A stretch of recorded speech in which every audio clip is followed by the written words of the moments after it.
2018 Mercedes-Benz E-Class car review.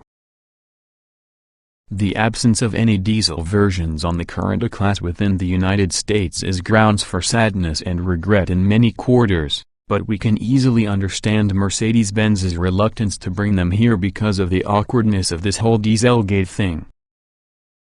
Yet the decision not to ever import the plug-in hybrid version from the E is a bit more surprising, especially as it has been discounted in Europe for higher than a year and relies on a version in the turbocharged inline-four gasoline engine located in the base E300 coupled with a generous dose of electrical assistance. The good points of 2018 Mercedes-Benz E-Class: fuel economy, some all-electric range, haptic accelerator pedal. The bad points of 2018 Mercedes-Benz E-Class: added mass, non-linear brake pedal modulation, not sold here, yet. Yet there's logic here, too. It's much less if US buyers showed much enthusiasm for your previous generation E400 hybrid, or smaller C350e plug-in hybrid that shares most from the E-Class version's powertrain, which is currently sold here.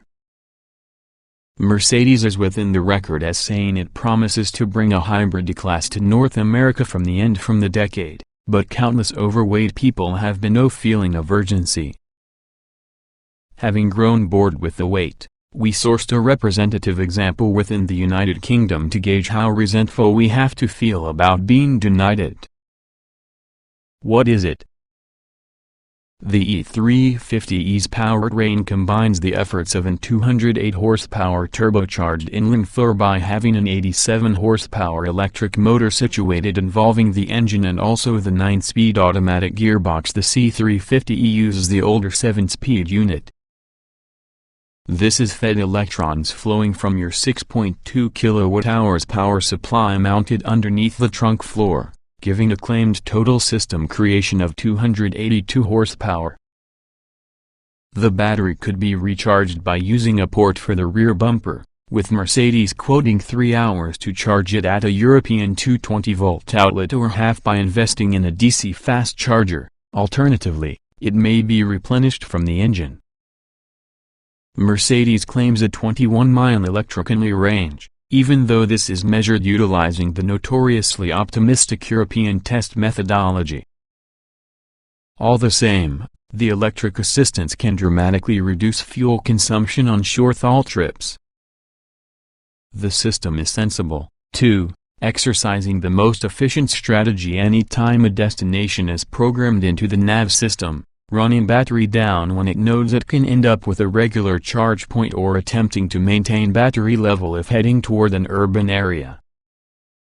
The system also may be given commands. The default hybrid mode leaves it to its own devices, but there's also a mode, which turns the E350 into a NEV until it is depleted, which maintains the charge level for later, and charge, which uses the gasoline engine to replenish it back within the fly. As is often the case with luxurious hybrids, initial impressions are fantastic. At the gentle speeds we first informed about the E350e, the electric motor turns out to be smooth and almost silent, pulling seamlessly and, in hybrid mode, permitting respectable pace prior to gasoline engine fires once. Freezing temperatures whenever we drove your vehicle limited electric range a lot more than usual, so the power supply was emptied from full in a mere 12 miles of mode operation, but it really isn't supposed to have been an EV often. The accelerator pedal boasts a neat haptic function under electric use, putting resistance with the location where the motor is giving its all, press beyond it and also the internal combustion engine starts, giving near-instant acceleration if you locate a sudden requirement for it.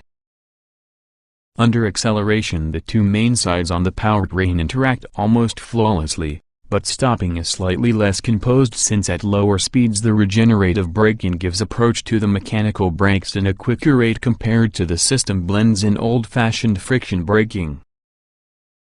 It's surprisingly challenging to achieve a smooth halt, normally something from which Mercedes sedans excel. Hybrid hijinks. It's in the event the E350e is inspired to deliver faster progress hose starts to struggle.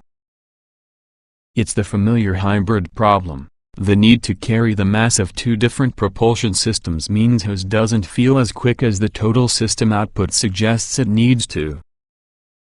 Its maker's claim of any 6.2 second 0 to 62 mph time feels right, and also the E certainly leaves the road with a satisfying snap inside a full throttle stem scenario.